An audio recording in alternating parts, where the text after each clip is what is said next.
నమస్తే, మీరు చూస్తుంది క్రాంతి పోస్ట్. నేను క్రాంతి. చాలామంది తమ జీవితాలను కళలకు అంకితం చేస్తారు. ప్రధానంగా ప్రజా కళలకు అంకితం చేసేవారు పూర్తిగా కుటుంబాల్ని కూడా పక్కన పెట్టి ప్రజల కోసం కాలికి గజ్జె కట్టి చేతిలో డప్పు కట్టి గోసి గొంగడితోటి పల్లె పల్లెన తిరిగి ప్రజల్ని చైతన్యపరిచే పనిలో నిమగ్నమై ఉంటారు. అట్లా ప్రజా కళలతో మమేకమైన ఒక కళాకారుడు గుంటూరుకు చెందిన పివి రమణ. ఆయన ప్రజానాట్య మండలిలో అడుగుపెట్టి ఈ సంవత్సరానికి 25 ఏళ్ళు అవుతుంది. పాటతో రమణ సాగించిన 25 ఏళ్ల ప్రయాణం గురించి, పాట వైపు ఎలా వచ్చారు, ఎందుకు రావాల్సి వచ్చింది, ప్రజానాట్య మండలి తర్వాత కూడా ఆయన ఒక 4 సంవత్సరాలుగా స్వతంత్రంగా తన కార్యక్రమాలు కొనసాగిస్తున్నారు. సో ఈ 5 ఏళ్ల కాలంలో ఎలాంటి ఉద్యమాల్లో పాల్గొన్నారు, ప్రజానాట్య మండలి కళాకారుడిగా వచ్చిన గుర్తింపు ఎలాంటిది, అదేవిధంగా స్వతంత్ర కళాకారుడిగా వచ్చినటువంటి గుర్తింపు ఎలాంటిది, ఈ విషయాలన్నీ రమణ పాట 25 ఏళ్ల ప్రయాణ నేపథ్యంలో రమణతో మాట్లాడి విషయాలు తెలుసుకుందాం. నమస్తే రమణ. ముందుగా అభినందనలు చెప్పాలి. అంటే ఒక రంగంలో సుదీర్ఘకాలం కొనసాగడం అన్నది చాలా అరుదైన విషయం. అంటే ఉద్యోగ జీవితంలో కొనసాగవచ్చు, ఎందుకంటే నెల నెల కొంత వేతనం వస్తుంది, మనకు ఒక ఆర్థిక భరోసా ఉంటుంది, ఒక భద్ర జీవితం అది. కానీ కళాకారుల జీవితం అట్లా కాదు.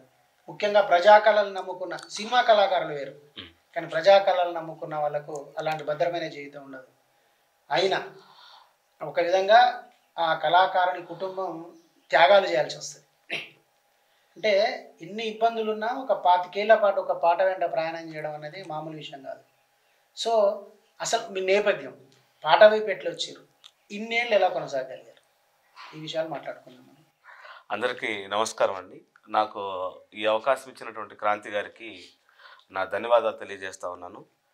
నేను 9వ తరగతి చదువుతున్న సమయంలోనే ప్రజానాట్య మండలి అక్షరాస్యత ఉద్యమాన ఊరున పాటలు పాడుతున్నటువంటి సందర్భాల్లో నేను చదువుతున్నటువంటి మా పాఠశాలకి అక్షరాస్యత కళా బృందం వచ్చింది. ఆ బృందంలో మా మేనమామ చెంబేటి ప్రేమానందం ఆ టీంలో ఉండడం, ఆ టీంలో పాటలన్నీ వాళ్ళు పాడడం మొత్తం ఉత్తేజాన్ని ఇచ్చింది. ఆ సందర్భంగా నేను ఈ బృందం ముందు నేను ఒక పాట పాడాను. నేను నా దేశం పవిత్ర భారతదేశం, సాటి లేనిది దీటు లేనిది పవిత్ర భారతదేశం అని పాట పాడితే, మా స్కూల్లో సినిమా పాట పాడితే భలే పాడుతున్నాడు మీ అల్లుడని చెప్తుంటే నన్ను కూడా ఆ టీంలో కొంతకాలం తీసుకెళ్ళారు. అప్పుడు నేను ఆ అక్షరాస్యత ఉద్యమంలో నేను పాడుతున్నటువంటి సందర్భంలో దేవేంద్ర గారు, మనకు ఆయన తెలియదు, దేవేంద్ర గారు తెలియదు, కానీ నేను 9వ తరగతిలోని క్యాసెట్ల రూపంలో అక్షరాస్యత అక్షర దీపం గీతాలని వచ్చినాయి. దాంట్లో నాకు బాగా ఇష్టమైన పాట నేర్చుకున్నాను. అదేంటంటే అది చదువంటే మూడో కన్ను ఓ విద్యార్థి, చూపును అది సమస్త విశ్వం ఓ విద్యార్థి, చదవాలిరా ఇన్ని ఆటంకాలొచ్చినా, చదువు లేకపోతే మన భవిత పెద్ద సున్నా, చదవాలిరా ఇన్ని ఆటంకాలొచ్చినా, ఆలోచన పెరిగేది చదువు వల్లనే, వివేచన కలిగేది చదువు వల్లనే, అందమైన ప్రకృతిలో ఆనందం చదువురా, అనుభవించు సౌకర్యం చదువు చేతి భిక్షరా, చదవాలిరా ఎన్ని ఆటంకాలొచ్చినా. ఈ పాట నేను ఈ బృందంలో కలిసి నేర్చుకొని పాడడం మొదటి పాట. నేను ఆ బృందంలో అక్షరాస్యత ఉద్యమంలో నన్ను కూడా ఆ గ్రామాలు రాత్రులు, అంటే పగలంతా బాగా చదువుకోవాలని చెప్పి ప్రచారం, రాత్రులు చదువు చెప్పడం, దాంట్లో నేను కూడా పిల్లాడిగా పాల్గొన్నాను. ఇది అక్కడ ఉన్నటువంటి ఎంఆర్ఓల్ని ఎండిఓల్ని అధికారులని బాగా మెప్పించింది. అప్పుడు మనకు పాట మీద ఓకే. బాగా ప్రేమ పుట్టిందా? ప్రేమ పుట్టింది ఓకే. నిజంగా. అప్పుడు మనకు బాగా పాడాలి, ఆడాలి అనే ఒక ఆలోచన నుంచి ఓకే. అంటే పూర్తి స్థాయి కళాకారుడు ఎప్పుడు మరి? పూర్తి స్థాయి కళాకారుడిగా నేను నేను ఈ క్రమంలోనే అనేక పాటలు ఆ తర్వాత నన్ను డివైఎఫ్ఐ శిక్షణార్థిగా తరగతులకు వెళ్ళటం, ప్రజానాట్య మండలి రాష్ట్ర స్థాయి డప్పుల పాటల శిక్షణా శిబిరం ఎల్లాయిపాలెం, గుంటూరు, నెల్లూరు జిల్లాలో ఎల్లాయిపాలెంలో జరిగింది. ఓకే. దానికి నేను హుహు. నేర్చుకోవడానికి వెళ్ళాను. ఓకే. దానికి అప్పుడు జగను, సురేష్, మన ప్రజానాట్య మండలి హ్మ్. దేవి, శాంతారాం వీళ్ళందరూ ఆ ట్రైనింగ్కి వస్తున్న సందర్భంలో అప్పుడు నేను ఓకే. ఈ పాటలన్నీ పాడుతుంటే నేను పాట పాడతాను, నేను హ్మ్. ఎర్రజెండాను భుజాన మోస్తానని చెప్పి ఓకే. అప్పుడు శపథం చేశా. ఓకే. శపథం చేసిన వెంటనే అక్కడికి నూతలపాటి కాళిదాస్ అని ఒక ఆయన ఓకే. గుంటూరు నుంచి వచ్చాడు. హుహు. నేను గుంటూరు ఇంటర్మీడియట్లో ఏసీ కాలేజీలో చేరాను. ఓకే. అప్పటి నుంచి నేను పాట పాడడం ఓకే. ఓ, అదే ప్రధానమైన చదువు ఒక పక్క చదువుకుంటూనే ఓకే. ప్రధానమైన పని మాత్రం, పూర్తి పని మాత్రం పాటే. పాట. అంటే గుంటూరు మీ నేటివా లేకపోతే ఇక్కడికి వచ్చి? మాది నెల్లూరు జిల్లా పెళ్లకూరు మండలం చెంబేడు. ఓకే. నేను 10th క్లాస్లో పాస్ అయిన వెంటనే గుంటూరులో ఏసీ కాలేజీలో చేరాలని, ఓకే. ప్రజానాట్య మండలిలో పనిచేయాలని అప్పుడు సో నిర్ణయించుకున్నాను. నెల్లూరు జిల్లా నుంచి గుంటూరు ప్రజానాట్య మండలి కోసం, చదువు కోసం వచ్చాం, కానీ తర్వాత ప్రజానాట్య మండలే ప్రధానమైన పని అయింది. ప్రధాన పని అయిపోయింది. అంటే నేపథ్యం ఏంటంటే మీకు అంటే ఈ కళలకు సంబంధించి అంటే పాటలకు సంబంధించి ఏమైనా కుటుంబ వారసత్వం ఉందా లేకపోతే మీ ఇంట్లో కుటుంబ వారసత్వం లేదు. మా మామయ్య ఈ అక్షరాస్యత ఉద్యమంలో పనిచేయడం ద్వారా పరిచయం. నాన్నగారు వీధి భాగవతం కళాకారుడు. ఓ. నాన్నగారు వీధి భాగవతాలు వేసేవాడు. మ్మ్. అట్లా కొంత నాకు కూడా ఉంది. ఉంది. రక్తంలో ఆ, ఉంది, ఆ కళ ఉంది. ఉంది. ఓకే. ఆ. సో అంటే గుంటూరు వచ్చిన తర్వాత అంటే ప్రజానాట్య మండలి ప్రయాణం మొదలు పెట్టిన తర్వాత అంటే దాదాపు 20 సంవత్సరాలు 23 సంవత్సరాలు 23 సంవత్సరాలు. మీ అనుభవాలు ఏంటి ప్రజానాట్య మండలిలో? ప్రజానాట్య మండలి నిజంగా నాకు పాట నేర్పిన తొలి గురువు అని అనుకోవాలి. ప్రజానాట్య మండలి పాటకు సంబంధించినటువంటి జ్ఞానాన్ని, సమాజానికి సంబంధించినటువంటి జ్ఞానాన్ని అందించడంలో నేను ఒక పరిపూర్ణమైన వ్యక్తిగా అభివృద్ధి కావడంలో, ప్రజానాట్య మండలి ద్వారానే రమణ అంటే ఎవరు అంటే ఒక ప్రజానాట్య మండలి. గుంటూరులో ఆ చుట్టుపక్కల ప్రాంతాల్లో రమణ అనగానే ప్రజానాట్య మండలి, ప్రజానాట్య మండలి అనగానే రమణ అని. ప్రజానాట్య మండలి రమణ అంటారు కానీ పిన్నాపత్తిని వెంకటరమణ అంటారు ఇప్పటికీ. అట్లా పూర్తిగా దాంట్లో నిమగ్నమై పనిచేశాను. నేను గుంటూరు పరిసర ప్రాంతాల్లో నేను పాడుతున్న ప్రతి పాట అక్కడ జనరల్ ప్రజలు ఎక్కువగా నన్ను అభిమానించడానికి దగ్గర చేసింది. ఓకే. సో అంటే మీరు పార్టీకి అనుబంధంగా ఉన్న ఒక కళా సంస్థ. అవును, అవును. సో మీరు ఏ పాటలు పాడినా కానీ ఆ పార్టీ లైన్లో పార్టీ సంబంధించిన వేదికల మీదనే పాడాలి, లేదంటే ప్రజల్లోకి పోయినా కానీ పార్టీ జెండా మోస్తున్న పాడాలి. సో అంటే మొత్తం ఈ ప్రయాణంలో అంటే మీకు బాగా నచ్చిన పాట లేదా మీకు బాగా గుర్తింపు తెచ్చిన పాట లేదు బాగా చర్చనీయాంశమైన పాట ఏముంది? నాకు బాగా గుర్తింపు తెచ్చిన పాట, నేను అప్పుడప్పుడే వ్యవసాయ కార్మిక ఉద్యమాలు, కూలి పెంచాలి, భూమి పంచాలి, వ్యవసాయ కూలి పోరాటాలు జరుగుతున్న క్రమంలో భువనగిరిలో జరుగుతున్న క్యాంప్కి వచ్చాను. క్యాంప్కి వచ్చినప్పుడు అప్పుడు నేను నా చిట్టి చేతుల పాట విన్నాను. అసలు చింతలాదగిరి అన్న పాట నేను విన్నాను.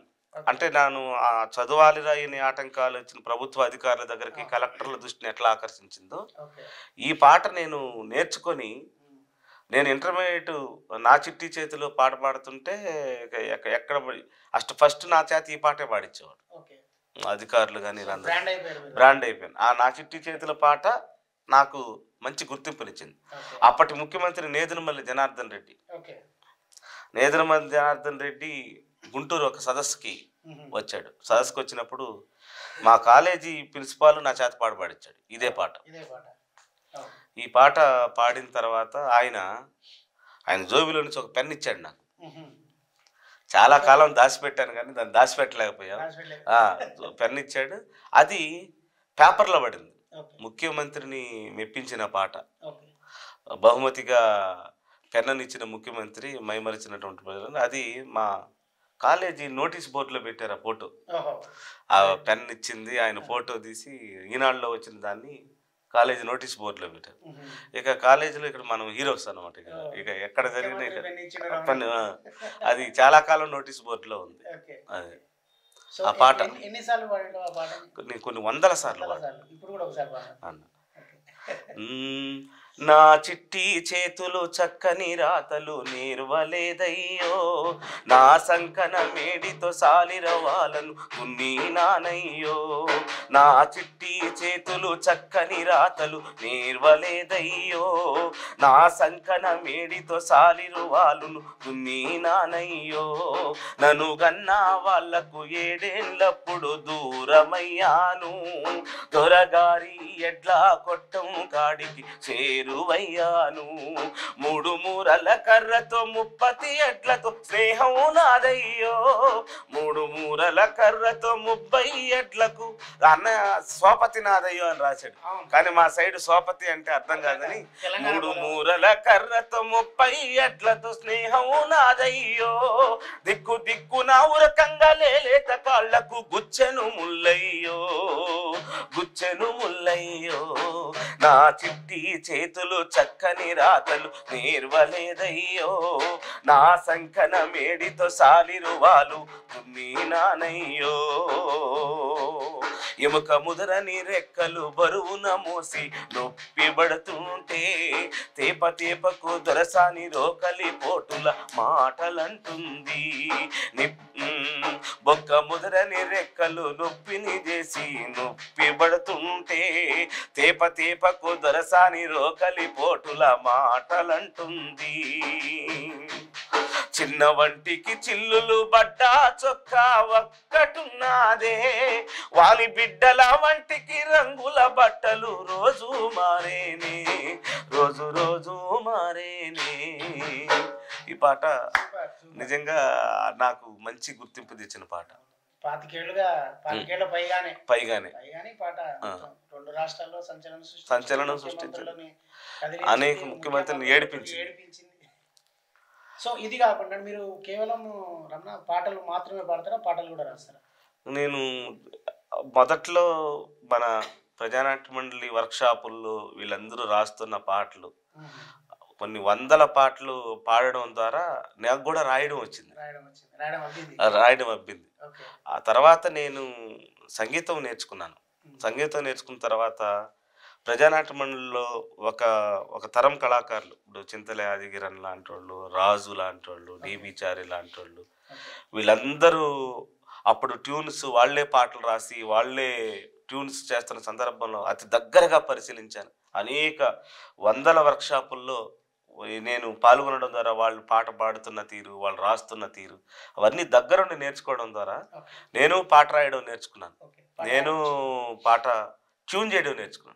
అట్లా నేను చేసిన బోల్డ్ అండ్ టూల్ ఇప్పుడు ఆంధ్ర రాష్ట్రంలో ఒక సంచలనమైన పాటలు నేను చేసిన. ఈ మధ్యకాలంలో సన్యాసిరావు గారు విశాఖపట్నం చెందిన ఆయన పాట రాశాడు.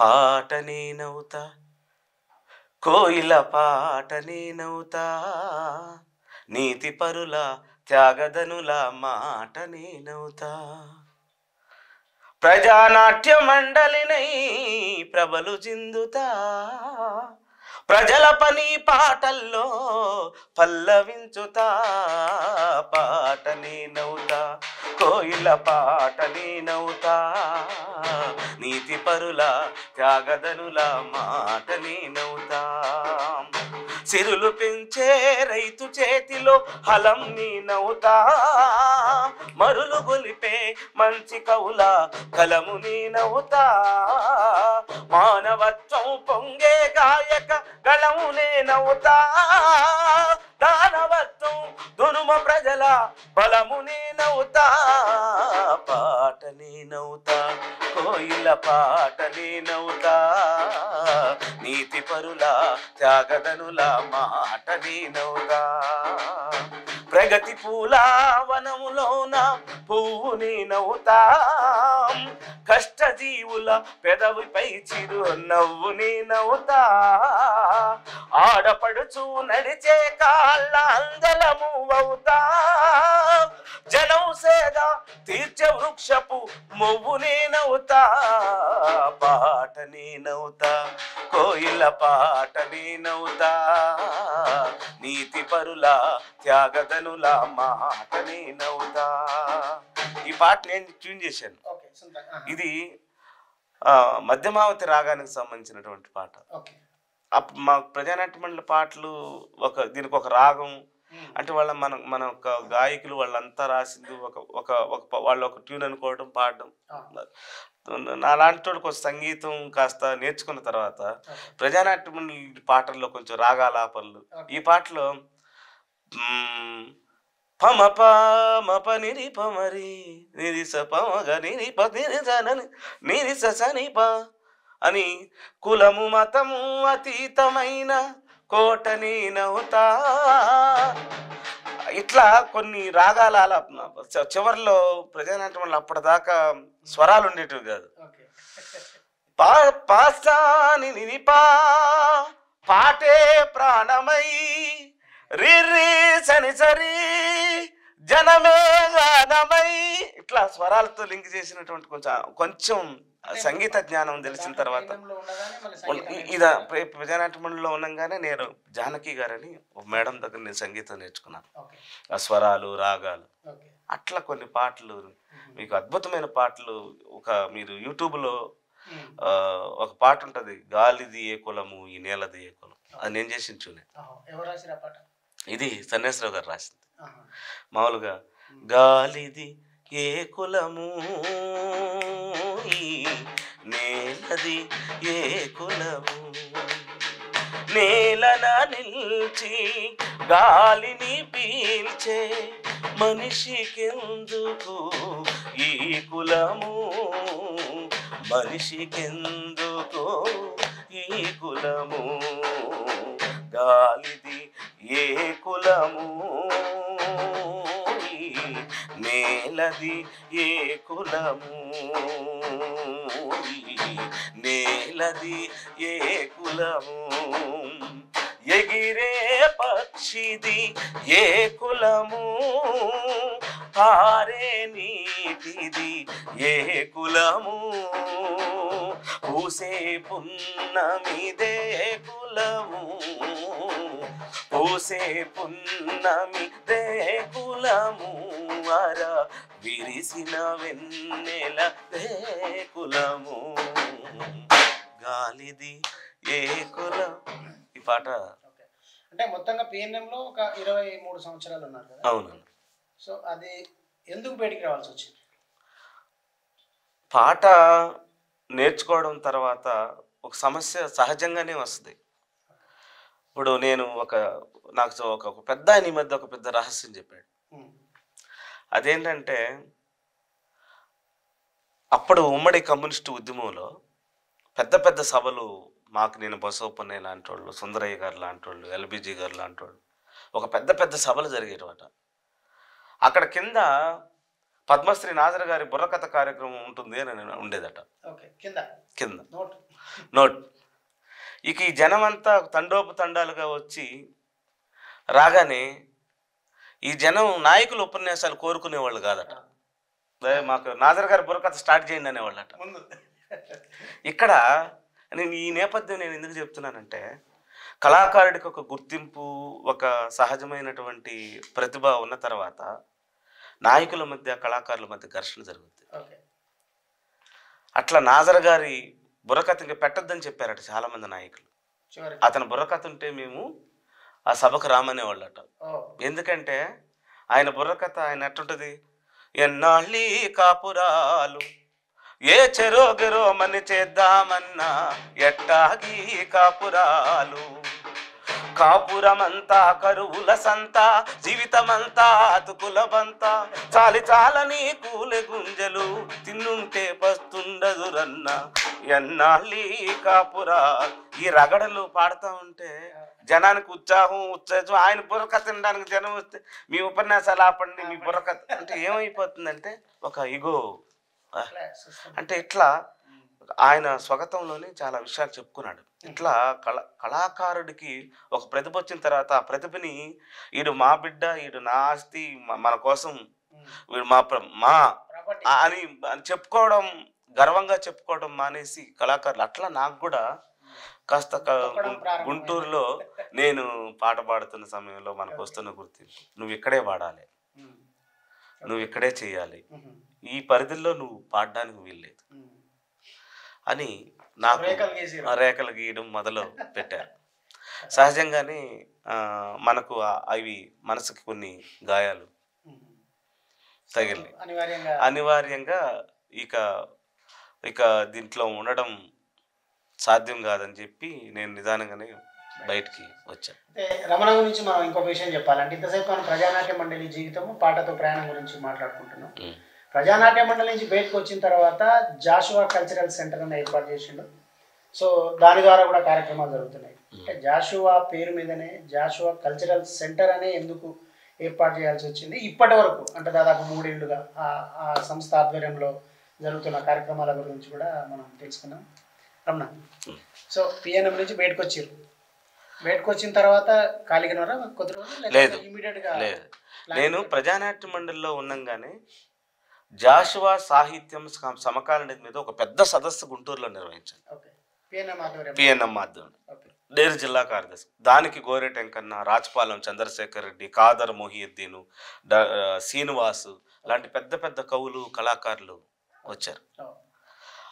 అది జాషువా సాహిత్యం ఈ సమాజానికి అత్యంత అవసరం, ఈ సమాజంలో ఉన్న అసమానతల్ని ఎత్తి చూపించినటువంటి గొప్ప కవి అని చెప్పి నిర్ధారణ చేసింది. ఆ సందర్భంగానే నేను చాలామంది కవులకి కళాకారులకి పురస్కారాలు ఇవ్వడం మొదలుపెట్టాను. అసలు నా లక్ష్యం వేరే. ఇప్పటి వరకు ప్రజానాట్య మండలిలో రాసిన గొప్ప గొప్ప కవులందరూ ప్రచారంలో లేరు. వాళ్ళకు ఒక గుర్తింపునివ్వాలి. గొప్ప నా కవులు, నా కళాకారులు ఒక దేశ రాజధాని నొసట చెరగని నెత్తుటి తిలకం హష్మి. ఈ పాట రాసింది నల్లి ధర్మారావు.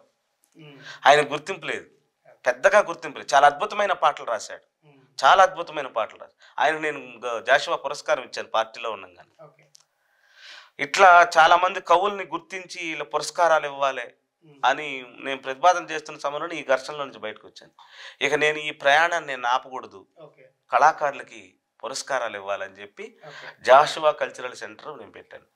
అంటే వాస్తవంగా జాషువా మన దళితుల, బడుగుల, బహుజనుల జీవితాలకు చాలా దగ్గరగా ఉంటాడు. నాదు కన్నీటి కథ సమన్వయం చేయ ఆర్ధ హృదయంబు కొంత అవసరంబు అంటాడు. అంటే నా లాంటి వాళ్ళ కన్నీటి కథల్ని అర్థం చేసుకోవాలంటే ఆ హృదయం ఉండాలి. అది హృదయం అంటే మామూలు హృదయం ఉంటే కాదు, ఆర్ధ హృదయం. ముసలివాడైన బ్రహ్మకు పుట్టినారు నల్గురు కుమారుల నుట విన్నాము గాని, పసరము కన్న హీనుడ భాగ్యుడైన 5వ కులస్థుడెవరమ్మా సవిత్రి అని సూటిగా ప్రశ్నించిన కవి. ఎక్కడ నుంచాడు? కనబడలేదు దైవతము గాని పదార్థము భారతంబునన్,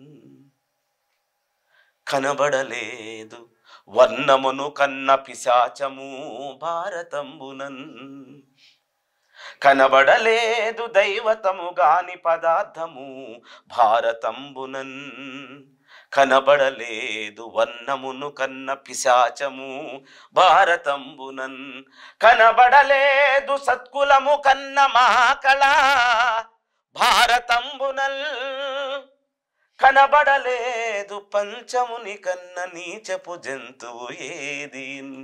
చాలా అద్భుతమైనటువంటి. ఇక్కడ నాకు కనబడతాడు జాషువా. అరే పెద్ద పెద్ద వాళ్ళు ఏ తప్పులు, చారిత్రక తప్పిదాలు చేసిన వాళ్ళంతా నీ పక్కన ఉంటాడు. చిన్న తప్పు చేయగానే వీడిని బహిష్కరణ అనే బహిష్కరింటారు. అంటే ఇక్కడ నీదేమో చాలా గొప్పది, ఇక్కడ నా కులమే కనబడింది. నీకు వర్గ దృక్పథం లేదు. ఈ పద్యాలన్నీ పాడుతున్నప్పుడు నీకు వర్గ దృక్పథం లేదు, నీ కుల దృక్పథం పెరిగిందన్నారు. ఇక్కడ చాలా. అందుకే నాకు జాషువా అణువణువున ఆయనంట వినుకొండ నుంచి గుంటూరు ప్రయాణం చేస్తున్నాడట. అంటే జాషువా గురించి చెప్పాలంటే చాలా మంది చుట్టూ చేరి ఆహా నీది అద్భుతమైన కవిత్వం అన్నారంట, అద్భుతంగా పాడుతున్నారంట. మధ్యలో మీరే ఊట్లు అన్నాడట. కలేకూరి ప్రసాద్ మీరే ఊట్లు అని కవిత్వం కూడా రాశాడు. మీరే ఊట్లు అన్నాడు. ఈయన కులం పేరు చెప్పగానే చుట్టూ ఎవడ లేడట. అప్పుడు ఆయన అంటాడు, నా కవిత వధూటి వదనంబునే యగాదిగా చూచి, నా కవిత వధూటి వదనంబునే యగాదిగా చూచి, రూపురేఖ కమనీయ వైఖరులను గాంచి, భళీ భళీ అన్నవాడే నీదే కులమన్న ప్రశ్న వెలయించి చివాలున లేచిపో బాకున కుమ్మెనట్లగున్ పార్థివ చంద్ర వచింప సిగ్గయన్ అంటాడు. సో మొత్తం దళితవాదం మీదనే కదా ఇది. దళితవాదం గబ్బిలం మొత్తం గబ్బిలం గాని ఆయన పిరదౌసి ఇవన్నీ జాషువా సాహిత్యాన్ని గురించి కూడా రాశారు. మూసీ పౌర అవును రాశాడు ఆయన. అసలు ఆయన మూఢత్వం మీద అద్భుతమైన ప్రతిమల పెళ్లి చేయుటకు 100,000 వేయించుగాని దుఃఖితమతులైన పేదల పకీరుల శూన్యములైన పాత్రలన్ మెతుకు విదల్పది భరతమేదిని. ఇప్పటికీ పుష్కరాల పేరుతో, పండగల పేరుతో, కుంభమేళాల పేరుతో వేల కోట్ల రూపాయలు ఖర్చు పెడతారు. 33 కోట్ల దేవత లెగబడ్డ దేశమున క్షుద్బాధల క్షుత్తులారునే కర్మ సిద్ధాంతమున నోరు కట్టివేసి స్వార్థలోరు ఆ భుక్తిన్ అనుభవింత్రు కర్మయననేమో దానికి కక్షయేమో. నువ్వు తక్కువ కులంలో పుట్టావు కాబట్టి నీ కర్మ ఎట్టే చచ్చిందిరా, నువ్వు అనుభవించాల్సిందే అనే కర్మ సిద్ధాంతాన్ని ఆయన దున్మాడాడు. కర్మయననేమో దానికి కక్షయేమో ఈశ్వరుని చేత రుజువు చేయించమమ్మా అని చెప్పి గబ్బిలానికి చెప్పుకుంటాడు. అట్లా నాకు గబ్బిలం ఈ శివుడికి చాలా దగ్గరగా చెవుల దగ్గర ఉంటది. అందుకని గబ్బిలం నువ్వన్నా చెప్పమ్మా, నా ఘోషను నువ్వు చెప్పు అని చెప్పి పంపిస్తాడు. ఇట్లా ఇవన్నీ నాకు వాస్తవంగా జాషువా అధ్యయనం చేయడం, ఆ సాహిత్యాన్ని అధ్యయనం చేయడం. వాస్తవంగా జాషువా నేను జాషువా మీద ఒక పెద్ద ప్రయోగం ఏం చేశానంటే, జాషువా అనగానే ఎవరు ఇచ్చోటనే సత్కవీంద్రుని కమ్మని కలము నిప్పులలో కలిసిపోయే అంటే జాషువా కాటసీన పద్యాలు తప్ప ఏమీ రాయలేదన్నట్టు ఒక ప్రచారం ఉంది.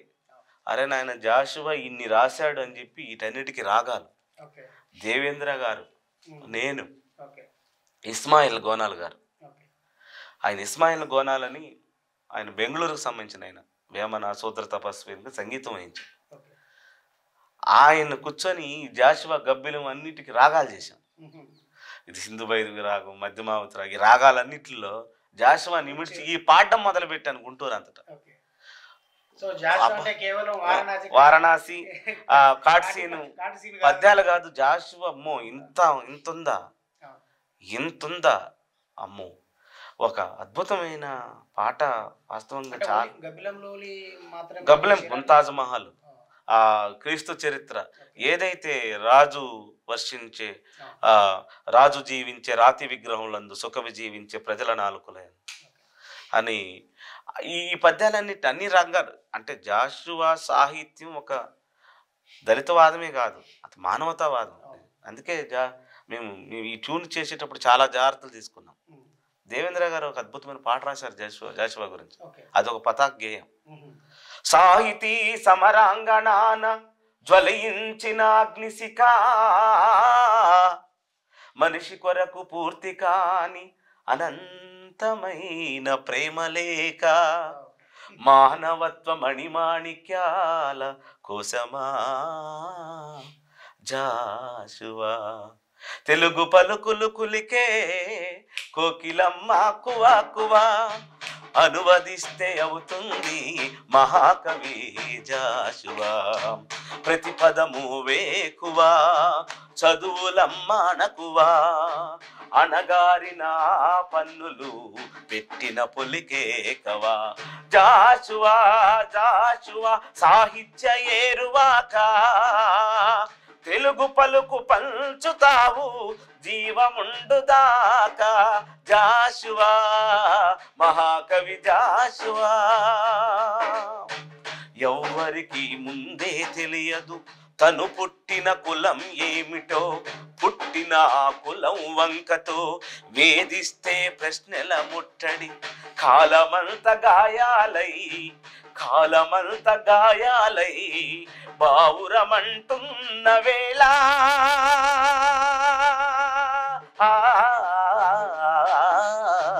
కాలమంత గాయాలై బావురమంటున్న వేళ కలమే కరవాలంగా సత్యానికి పతాకవైదివి జాషువా, మహాకవి జాషువా. ఈ పాట దేవేంద్ర గారు రాసిన పాట ఇప్పటికీ మా మా హైదరాబాద్ మా గుంటూరు ఈ పరిసర ప్రాంతాల్లో ఒక సంచలనం. ఇట్లా జాషువా కల్చరల్ సెంటర్ని బేసిక్ చేసుకొని నేను అదే అడగబోతున్నాను. జాషువా కల్చరల్ సెంటర్ నుంచి కేవలం అవార్డులు ఇచ్చే వరకే పరిమితం అయ్యారా ఇంకేమన్నా? లేదు, జాషువా సాహిత్యం మీద సదస్సులు.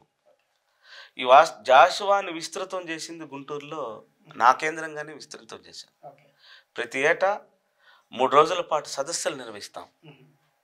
ఆ సందర్భంగా జాషువా స్త్రీవాదం, జాషువా సామాజిక చైతన్యం, జాషువా కార్మిక వర్గ దృక్పథం, వాస్తవంగా జాషువా స్పృశించిన అంశం ఏమీ లేదు.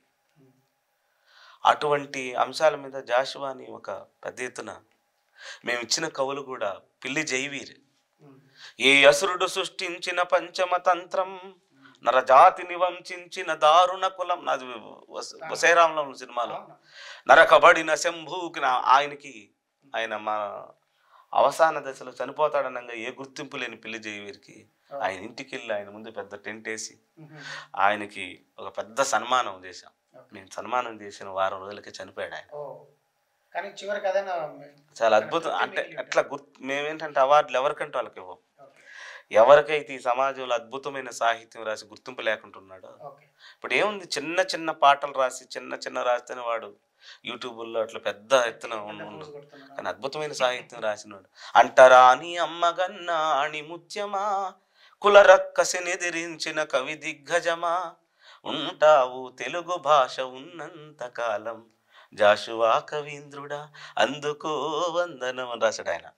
అటువంటి వాళ్ళకే ఇచ్చాం. కత్తి పద్మారావు, ఆ తర్వాత గోరెట వెంకన్న, డాక్టర్ కోయి కోటేశ్వరరావు, వీళ్ళందరికీ అవార్డులు